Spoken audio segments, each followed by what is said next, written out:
ready. Hello, everyone. Welcome to Queer Muslim Shorts Q&A. My name is Beza, and I am the curator of the program. This is our third year screening queer Muslim stories at Wicked Queer, and we had a lot of folks showing up to our in-person screenings this year, and also in the first year too. So I'm very excited to have some of our filmmakers to answer some questions today. We have Faraz from Shur Kurma and Rami from Mokia. I just want to start by asking you maybe your emotions, or what do you think about being in a queer Muslim shorts program or queer Muslim representation in film?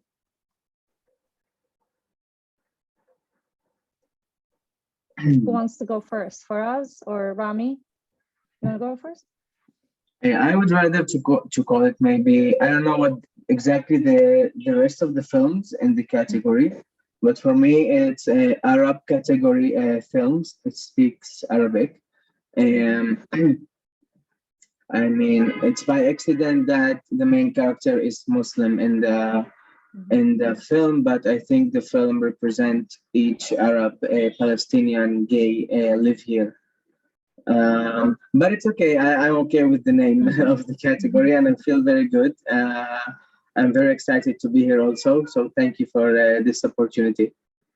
Yeah, thank you. And how about you, Faraz? I'm actually very excited to actually, have a program specifically, titled for the Muslims. I think the very important reasons I made Sheer Korma was because there is a dearth of misrepresentation that has been going on, especially with the Muslims in the Western media. There's so much of Islamophobia that carries forward, and being a queer Muslim, I feel that I think it is my responsibility as a storyteller and as a filmmaker to open up a larger conversation, and not just homophobia, but also Islamophobia along with that. And I feel Shima exists exactly at that intersection. It's at that intersectionality of not just the sexuality or gender identity, but also your faith. And I feel it opens a larger conversation for all of us to have about sexuality and faith existing in the same sentence. I agree. I have a question. This shorts program was our most well attended so far. It was almost, I'd say, sold out. So there's obviously such a want and need for it within the community. Can you guys just talk about the importance of having these films and having a program like Beza continues to curate over the years? What the question exactly again? Just why it's so important to continue to have this kind of program, the Queer Muslim program, and just obviously there's such a needed want for it because there was such a turnout within the queer Muslim community. I think it's important for knowledge. I mean, when people hear, like Faraz said, Muslim, it goes to many bad places, and it's not correct. I think it should be more and more categories like this in every festival, not only queer festival, so people can know really that we also can make art, we also can be gay, and we also can be a normal human. I mean, so I think it's really important to do it for the knowledge of the people everywhere. Totally agree. So I'm just going to add to that. I actually see the pros and cons of it as well. I feel that a binary that exists, most of the time, it actually, in the larger scheme of things, is not very helpful. Although I understand the requirement and the need for it, I understand why it's so important. I mean, initially it was called Haram Shorts, and then it was later titled as Queer Muslim Shorts. So I understand that journey as well. But I think over and above that, I think there are pros and cons about having, the programming done very specifically to cater to a certain audience. I feel a large amount of, I think this also happens to be one of my problems with a lot of film festivals. I know I'm not going to name the festival, but there is a film festival in America which actually has like a QPOC part of the festival. They have a main festival and then they have a QPOC film festival, which I feel is sort of problematic. I mean, why can you not include films by queer people of the color in your main festival? Why do you need a separate festival? What is this whole demarcation that exists? So I do, I also feel that in terms of our journeys of being inclusive, in terms of our journeys of trying to push for inclusion, I think it's also essential to really to question ourselves as well about sort of having the programming of sort which really sort of puts a label on identities. I feel that like Rami rightly pointed out, that many a times I think we are so much more than our identities. Our identities at times are just a starting point for our journeys to open up and to have larger conversations. I mean, I feel that Sheer Korma, although it is about a Muslim family, there's so much more to it than that. It's a universal story about a mother and their child. So I feel it works both ways, and I feel I wouldn't know exactly which is the better way, but I understand where you're coming from.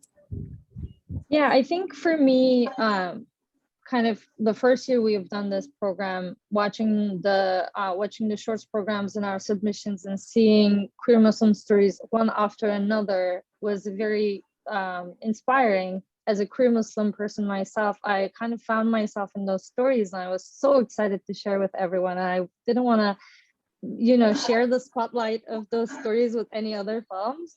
But also, like every year, Katie usually, and I also contribute other shorts programs, and we sometimes like, oh, like I want this shorts in my program, and I'm like, okay, but I also want this short in my program because it's queer Muslim, but also like women's shorts also has to be diverse and representing. Yeah, I would have taken Sheer Korma in a heartbeat, but she took it immediately. Oh, yeah, there's like a different on our end as programmers, like we want to like also represent identities, and like if we see like queer Asian shorts also has been a big hit in our festival, but also like, yeah, like having that balance in between the programs and giving the spotlights to diverse identities. I think it's like work in progress, I feel like, for every film festival. I actually want to move on with a question to Faraz.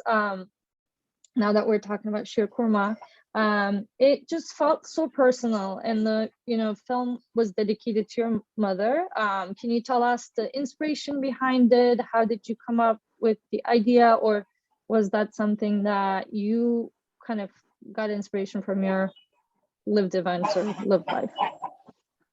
Thank you so much for the question. There's a very interesting story behind the journey of Sheer Korma. It was actually conceived in a question and answer segment that I was having at Harvard University when I was showing my earlier film Sasak, and one of the audience members, they asked me this question. They said, you've made a really lovely film, but where are the queer women of color? Where are non-binary folks of color? We never see them, as a protagonist in stories. And something about that comment really stuck with me, and I said that as a storyteller, I think a part of our responsibility is to create content and create stories that are more inclusive.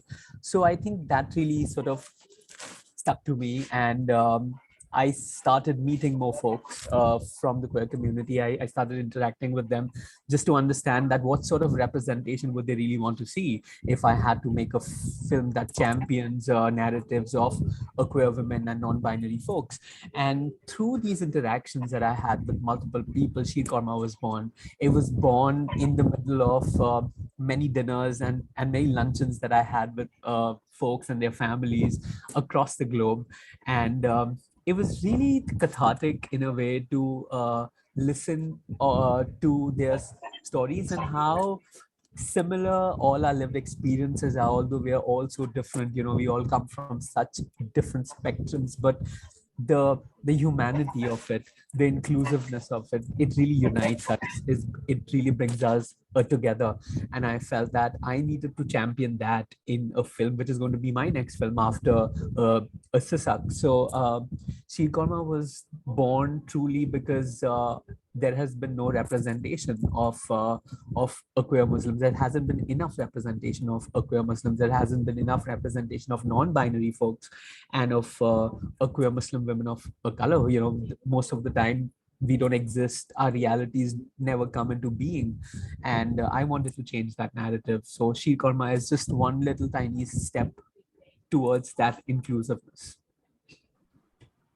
I don't think any programmer did not cry when they first watched that. Oh my God. It was like, oh, yes. Yeah, I watched it many times and I still cried this weekend when we screened it in person, and everyone was just like weeping. So My Yeah. Instagram, my Facebook was all flooded by messages by all the folks who had come to watch the film at Wicked Queer earlier this weekend. And I actually got pictures of empty tissue boxes, and they said, like, listen, your film really got us back.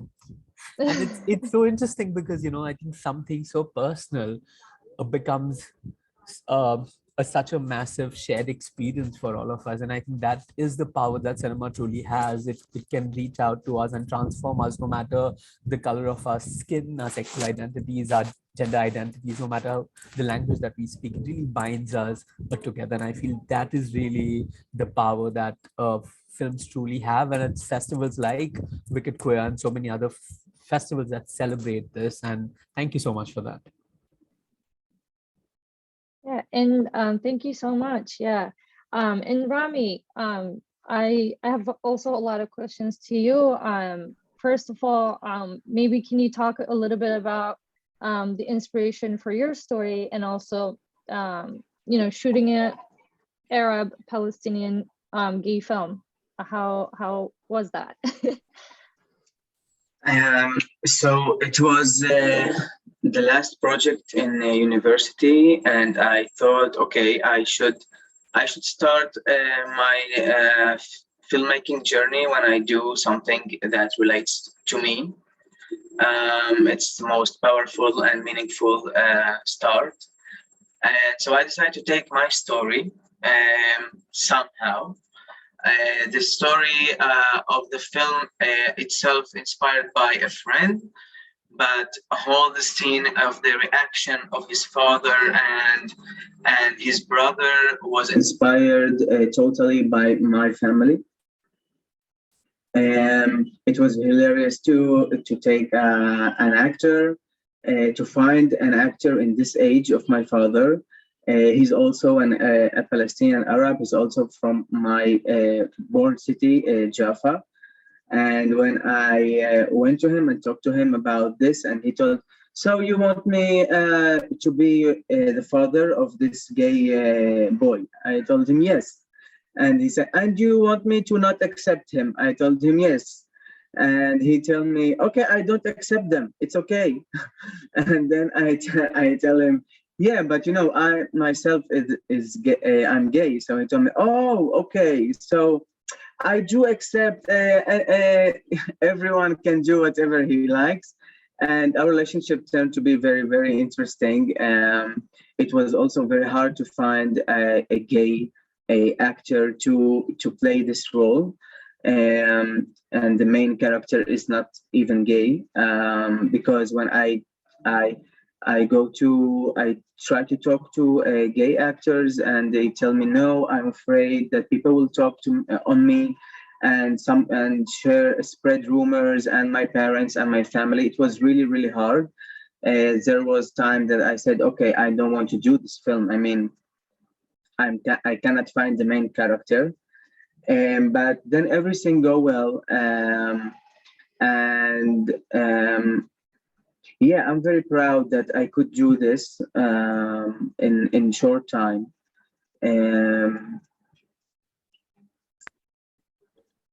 It was challenging, but the whole team was so happy The whole team was like my age, and they was so happy that, oh, finally someone do something that talk about LGBTQ Arab community, and it felt right. It felt good to do that, and yeah, it was very fun. It was very fun. But the story itself, it's my personal story, but I'm from time to time that I screen the film, I feel more peaceful about it and more peaceful about my story and about the film. And yeah, it is exciting that we're doing this also right now. Thank you so much. Yeah, I'm pretty sure it was also lived experience of many people who were kind of seeing, especially I think at the first scene where the family is eating together and the son is just like on Grindr messaging. I could hear like people chuckling and laughing in the crowd, finding it very relatable. So definitely that was a moment. We have two new filmmakers also joining us. I want to welcome them. Fawzia and Kausar, how are you? Welcome. Thank you. So happy to be here. Thank you. Yeah, happy to be here. Sorry, Thanks we for had hopping on and you're being sick. I appreciate you guys. I know you guys are both busy. Oh, COVID got me. It happened, but happy to be here and share space with y'all. Yeah, thank you so much for joining. So far we talked about kind of the Queer Muslim shorts and how we've been hosting for the third year, and then we talked about a little bit about the films, and I actually want to move on to you and ask about the films that you're involved with. So maybe I can start with Fawzia about Noor and Layla. I found the story very very interesting with the prayer times and the different phases of the relationship. Can you tell us a little bit about the idea behind reclaiming that ritual and how you come up with the scenario? Yeah, thank you so much. You know, when you're born Muslim, you are sort of in the call to prayer, and the azan is kind of embedded in your ear. It's sung to you when you're born. And so you're in a Muslim country, it goes off 5 times a day. You're at your parents' home, they have a azan clock on the mantle, it goes off all the time. Now with apps, it goes off everywhere all the time. So it's always something that has been kind of the soundtrack of our lives. And I often thought that it was a place that wasn't for me. And, you know, through the many years of, you know, doing work on self and creating art, I found a great sense of peace and love for my Muslimness. And in fact, my queerness has made me more Muslim. And I really wanted to explore that, but really kind of, you know, flipping the script on what we think of, because when the call to prayer happens, everyone's like, oh, it's time to pray. And I'm like, yeah, but oftentimes you're doing something else. Like oftentimes you're in the middle of something and you're like, oh God, do I leave this? Like, what if you're having sex? What if you're eating dinner? What if you're, you know, get in a fight? What if? And so I wanted to explore that and use it as a format for 5 moments in a relationship of a couple. And I really wanted to explore love. You know, I think so often we're seeing queer Muslim stories that, you know, show the trauma. And I am like, you know, in Kausar, obviously, well, you know, we worked on Sayed Family together. Like the joy of our lives and our potential and our aspirational world is deeply important. And, you know, this film was inspired by a few moments that happened for my wife and I during pandemic. We had just recently gotten married and we had no family with us. We had no blood family. None of the rituals happened. And so we performed some of them for ourselves.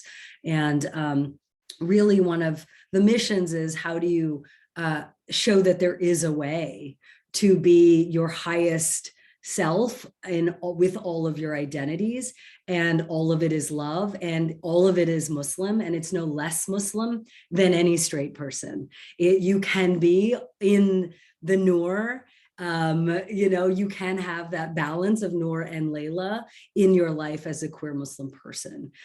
So this is an exploration of that, and also using Islam as a meet cute, using the call to prayer as a meet cute. We meet people in bars, we meet people and we're like, oh, remember that song when we met? So the song for them is the azan. Yeah, so interesting and so moving. I think it was very, I think watching it with a live audience this year, every film felt very different. And I could also see from the pupils' reactions, which I will come later, but I want to move on to Kausar and ask you about the Seat Family Xmas game night. It was really, really fun and very different because we don't get much comedy in this kind of short section. So I want to ask you, how was the writing process? What was the inspiration?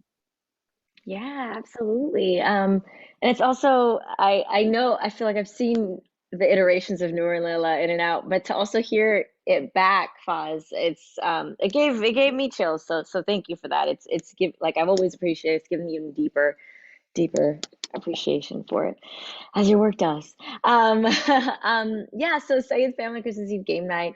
That was in a sense also inspired by me and my two older sisters. For me, they're the most important person in my life. And I was introducing my partner to them for the first time. And it kind of came that realization of like, I'm not just asking them to approve of my partner. I'm asking them to essentially add another sister into the mix.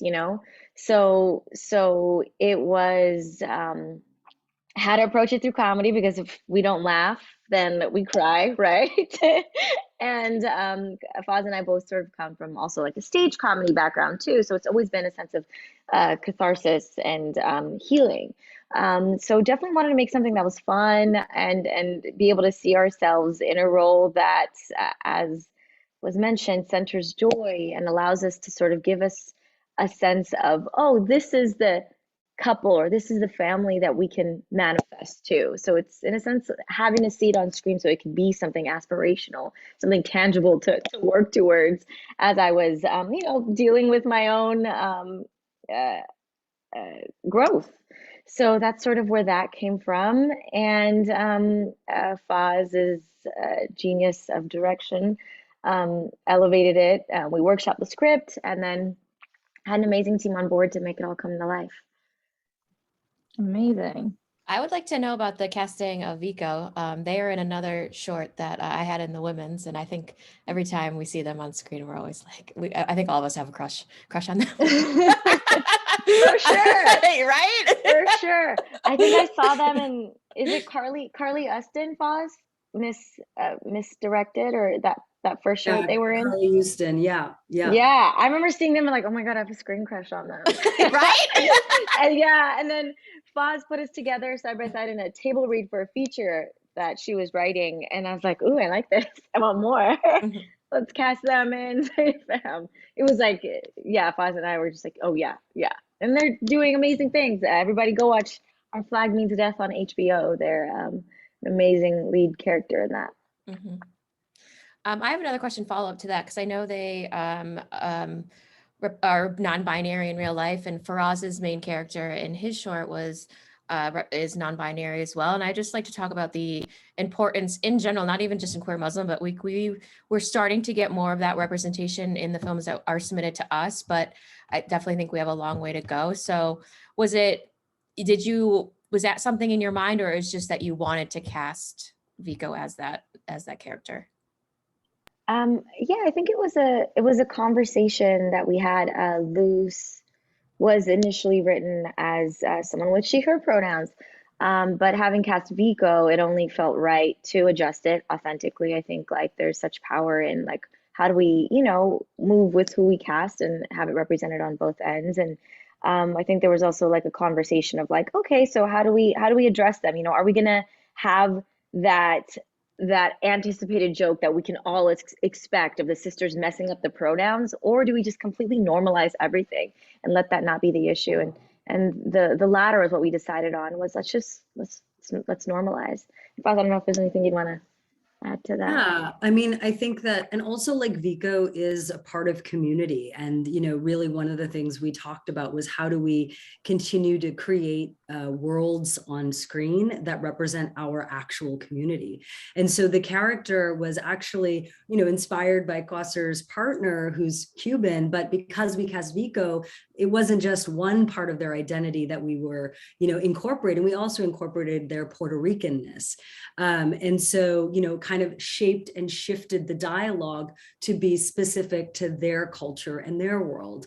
Also in the film, the casting of Dilo as David, the husband of the middle sister. You know, Dilo is an incredible, for me, the first South Asian queer person I ever met in real life that I knew of. And so, you know, Dilo is an out trans man. And we were just like, oh my God, Dilo's perfect for this role. And it wasn't necessarily about, you know, any other conversation about identity. It was just that Dilo is the guy for this. And so again, representing the actual worlds that we have and subversively shifting narratives when people don't even understand that that's always happening because they may not have all of that information. Great. Thank you so much. Yeah. Katie, did you have any other questions? I do. Or- I kind Okay. of have a lot, you guys. If you guys have some time. I was gonna ask because we talked a little bit about casting, and I love the mother in Sheer Kurma, not Queer Sharma, Sheer Kurma. Can you talk a little bit about that for us and how you also kind of like went with casting, and how did you decide that was the mother? So I think with Sheer Kurma, the journey with the casting was really interesting to begin with. I genuinely didn't really think that Shabana Azmi Ji would actually play the mother because she's an icon, you know, in the world of cinema. And being a short film, I had my apprehensions that would she really do it? You know, I mean, she's been a part of phenomenal body of work. So I did not really reach out to her initially, and I reached out to every other actor who I could, you know, cast in the role of the mom. And Shabana Ji was literally like the last person that I went to when everyone else refused the role. And it was at 3 a.m. Shabana Ji was in London, and I texted her and I said, "Hi, this is who I am, and I'm making this film. I don't think you want to do it, but here it is. And you know, if you find it interesting, let me know, and you know, we'll figure it out." And she responded back in like less than 5 minutes, and she said to me that send me the draft and I'll read it, and you know, if it aligns with who I am, I'd love to do it. So I sent her the draft at 3:30 in the morning. At 4, she calls me and she says, "My manager's gonna call you tomorrow, and we're on." And I said, is this for real? Is this happening? So I think there was the hand of the universe really working in trying to, you know, find the right actor for the right character. I feel that there is a journey that every film has truly. It finds its right people. And I think also what was interesting was initially when I was the casting for it, I did open up the casting call, specifically for queer actors. Unfortunately, in India, you know, the situation is very different compared to United States or North America or anywhere in the West. You know, we don't really have a lot of openly queer actors who want to be a part of films, and most of them are in the closet. So to find openly queer actors is very difficult, and then to find them fitting into the role that, you know, to be able to carry the performance of the film really on their shoulders is again another journey. So we did that for almost 3 months. We auditioned every queer actor who reached out to us. Unfortunately, they did not really fit the bill, and then it ended up being a casting situation where I had to find actors who would really fit the bill.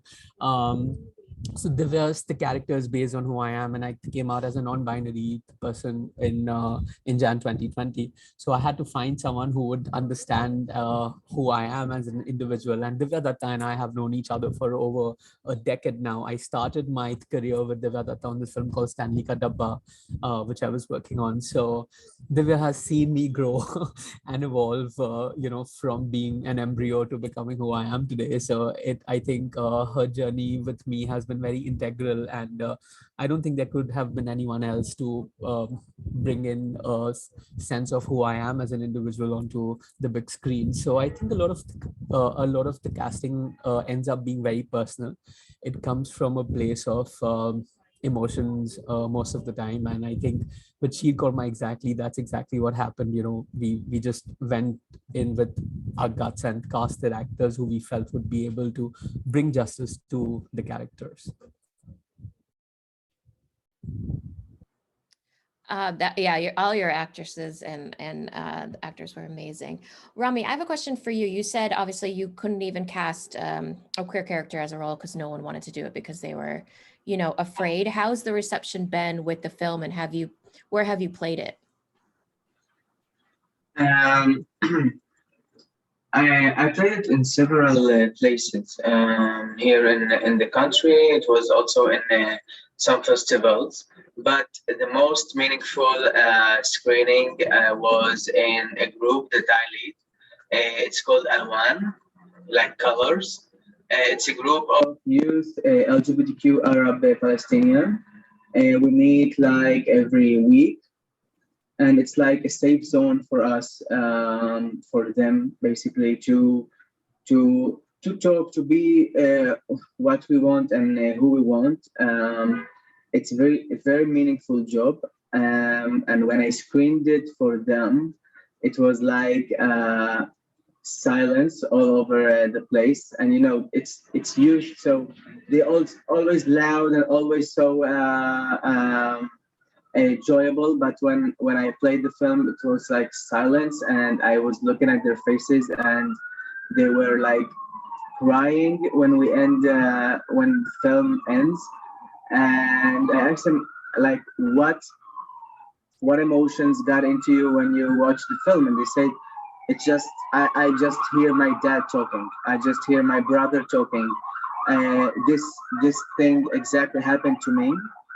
I'm actually here right now in Jerusalem. I was in one of these groups right now, and the new group is just watching the film in the next room.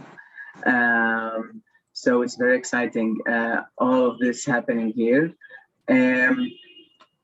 I also screened it, a personal screening in Haifa City for straight crowd, and they say it's so important that we're doing films like this. It's very important to do it.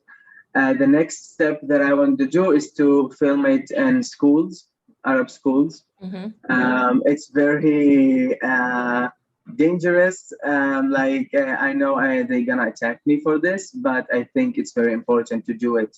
So wish me luck with that. Yeah, actually, that's very interesting, and I was also curious about that. And I am also curious to hear from the other filmmakers regarding audience feedback, or like how it was received, because interestingly, I was able to see, especially Noor and Layla, with two different audiences. That was going to be one of my questions, because I put it in women's as well, and Beza was like, she was in the audience, she's like, it just hits differently. But because we were talking about before you guys came on, that the importance of having a queer Muslim section, but also trying to integrate those kind of films in our other programs. And so I thought it was very important to put it in women's, but she was like, I don't think obviously some of the stuff was fully understood by the audience. Yeah, so for example, I think for all films, I am also curious, like, if you were able to like show your films in only queer Muslim or very relatable cultural audiences or not, and maybe mixed audiences, because for sure for Noor and Layla, the scene where Surah Al-Falaq was like everyone just like crying, laughing out loud, and like everyone just like lost it because it was just like everyone knew what it meant and how like culturally it was fitting. But in a different audience, it was funny, but it wasn't received as like similarly. So I want to ask each one of you, like, how do you feel having, showing these films in different audiences? Since we're talking about Noor and Layla, thank you for sharing that. That's really beautiful. And, you know, very intentionally with Noor and Layla, like that film is made for a queer Muslim person, regardless of where you live, if you, because you know those things. Like the actors, again, the lines were kind of tweaked for them. One is Iranian Filipinx, the other is Nigerian born. And so like all the jokes they're talking about with the ghosts and the jinn, they're specific to Nigerian or Iranian or Filipino, like ghost tropes and ghost stories. So like, you know, there's stuff that I wouldn't have gotten unless I had written the movie, right? And that's okay. Or the Surah Falak, like, even if you're not that religious, you're like, I know Surah Falak, you know, and so it's meant to be like as deep as you can go, you're going to go there and you're going to get it, but it's intentionally not designed for everyone to get everything.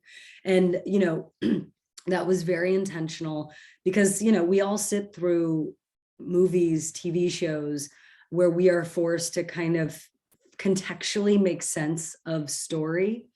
And, you know, it is so kind of dramatic and big and visual that I feel as though even if you don't know what they're doing, you're like, oh, they're speaking in Arabic and trying to get rid of a ghost. Like, cool, like that's enough. If you get that, that's enough. And then you're like, wow, this is, and again, sort of like the purpose of it is for the person who might not get it, who might have a different idea about whether it's Arabic, whether it's those whether it's those Muslim people, whether it's the Azan, is to actually rewrite for them what the context of those sounds would be in the future. So in any program it plays, and it has played in very mixed programs. It's playing in a South Asian program in Dallas, you know, coming up in a few weeks. You know, it's just, it plays in very different programs.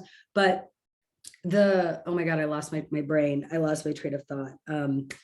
I don't know what I was going to say. What was it? Shit, sorry. I'm like, I don't know. It's gone. Here. COVID brain. Yeah. We were talking about filming in Dallas in different contexts, if that sparks anything. Right. I know. If Yeah, I don't remember. It's okay. If it comes back to me, I'll tell you. Kausar, you want to talk about, I don't know if you had a chance to screen this in different audiences and how it was received depending on where it was.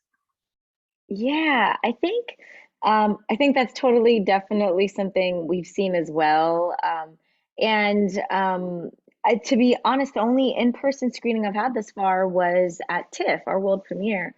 So haven't gotten the chance to see it more in an in-person context, but I do know it does feel, as Wafaa said, sort of like a made for other queer Muslims out there, and that's what feels the most important. What's their reception? Do they get it? How do they feel about it? So hoping that it can hit home in that way, and also really believing that like comedy can be such a humanizing equalizer. You know, if we can laugh at ourselves, like with ourselves, that allows for a different type of humanization that I hope, regardless of the audience and the context, people can find some resonance with. Faraz, do you want to chime in or? Yeah. So I think interestingly, when I was writing Sheer Korma, I was very determined that I don't want the film to be catering to a very niche audience. I didn't want to make the film exclusively for the queer Muslims or for the Muslims or just for the queer community. I wanted it to have a larger dialogue outside of these, niches that we all belong to and we all come from, because I feel cinema should have a power to be able to be more universal as it can be. And I wanted to hold on to that. And I feel the construction of Sheer Korma was done with that intention. It had to have a larger outreach. So I have seen the film play. We had a world premiere at Frameline and last year. And of course, it became the first South Asian film to ever win Frameline. And I still can't believe how that happened. But then after that, to see the film also play in Pakistan, we had like we were supposed to have one screening in Pakistan, one in Islamabad, one in Lahore, and one in Karachi. And it was supposed to be 100 people only, but about 700 people showed up to watch the film, Wow. and they had to screen it multiple times. So I think to be able to see it resonating in San Francisco, and then to see it resonate in Karachi, and then to see it go to parts of the world where I have never been. It went to Melbourne, and it was awarded the Quality of Cinema Award by the Victorian government. So it's interesting to see that something so personal, something so intimate, which talks about Islam, which talks about sexuality, which talks about gender identity, is resonating with so many people, irrespective of who they are or where they come from. And I feel that that is something that is one of the reasons I made Sheer Korma. I wanted to talk about Islam as a school of thought. I wanted to talk about sexuality. I wanted to talk of gender identity, and with people who usually would not want to have a conversation about it, because it's imperative to open a dialogue and to bring more people to the table. I feel like that is what inclusion is about. I think inclusion is about multiple of people coming from various aspects of life, no matter your race, your color, your gender, sexuality, your faith, just coming together and being a part of something and taking home something which is so fragile, and reminding all of us that love truly can save the day. So I feel that is the journey of what Sheer Korma is, and why it is resonating with people across the globe. Thank you. Yeah, I think I will make one comment in terms of the overall the program, and I am being aware of the time as well. We're over 45 minutes, but also so many questions. One thing that I did not realize while curating the program, and of course showing it during Ramadan, and some people might be fasting, all the films in the program had a lot of food and family time in it, which was very interesting. It was just everyone was eating constantly. I was like, why did I do this to people? But it was also all very delicious food. So that's one note from the program if you haven't seen it. And it's going to be available over Zurb virtually throughout the month. So I invite everyone to watch it. The last question I want to ask each one of you, what is coming next? What are you working on right now? What should we expect in the next year or so?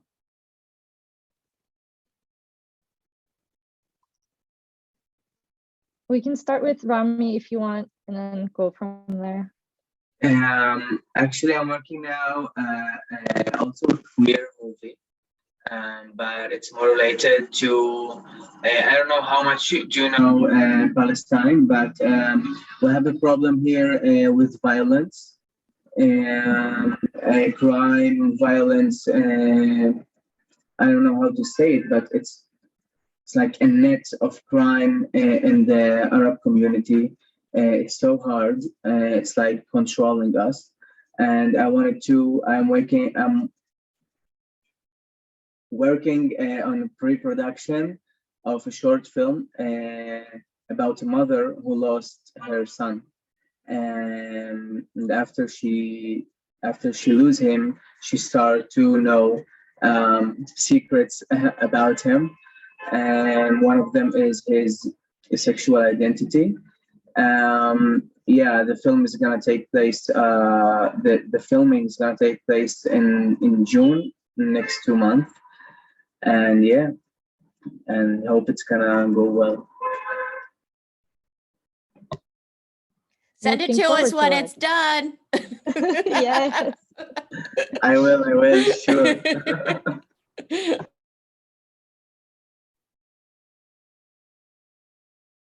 Who wants to go next? Pause. Do you want to go next? Sure, happy to go.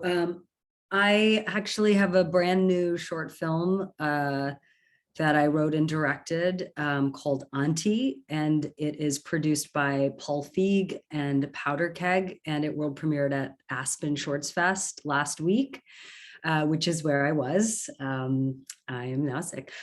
I shouldn't say. Wait, cut that out. Yeah, so it had its world premiere. We won a special mention in the short category. And I'm super excited about its beginning of its journey on the festival circuit.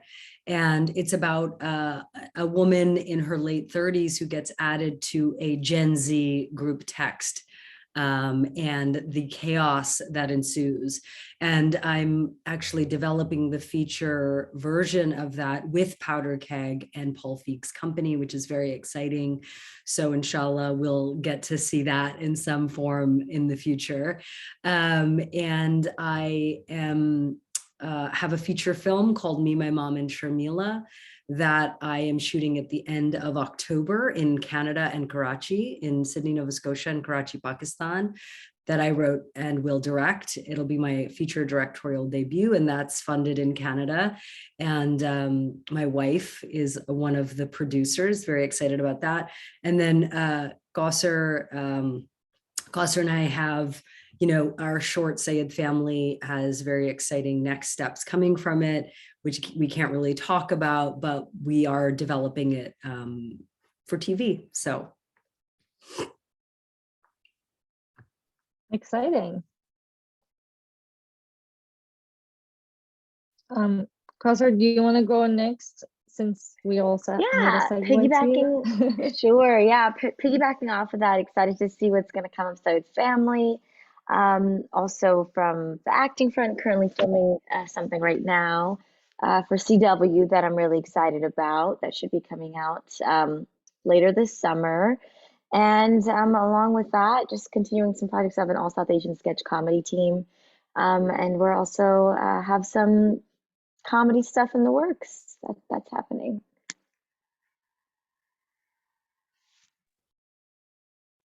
Exciting. And for us? So I actually have been working on my feature film. Inshallah, hopefully it'll happen very soon. It's actually about childhood and queerness. I feel that we don't really talk about sexuality when it comes to children, and it's very imperative to open that conversation in a, for the lack of a better word, mainstream spectrum, universal spectrum, to be able to have conversations about children and their lives and their journeys, and it's again rooted very closely to who I am as an individual. So that's one project that I'm working on. It's very close to my heart, and trying to make it as big as possible back home, and then hopefully bring it to the West. And other than that, I'm also working on this other feature film, which happens to be about the journey of two wonderful individuals. So it's almost it's going to encompass a lot of things that we don't really talk about between relationships. We always talk about the beginning or the ending, but what happens in between. So it's really going to journey the journey of two individuals over a period of time. So those are the two projects I'm working on. I'm very excited for both of them, and inshallah, I really can't wait to see them on the big screen. I'm excited. So many great projects coming up. Yeah, thank you all so much for coming today. I'm very happy to be able to do this Q&A and talk about queer Muslim identities on screen and about your films. As long as there are filmmakers making really good queer Muslim stories, we would love to have this program every year. It's well received. It's one of our most sold shorts programs in person or online as well. So so happy about that. Any last words from Katie? Do you have anything? No, just thank you guys so much. And the Queer Muslim Shorts program will be available online on Zerb TV through the end of the month. So definitely go check it out. Thank you guys so much. We really appreciate it. Thank you very much.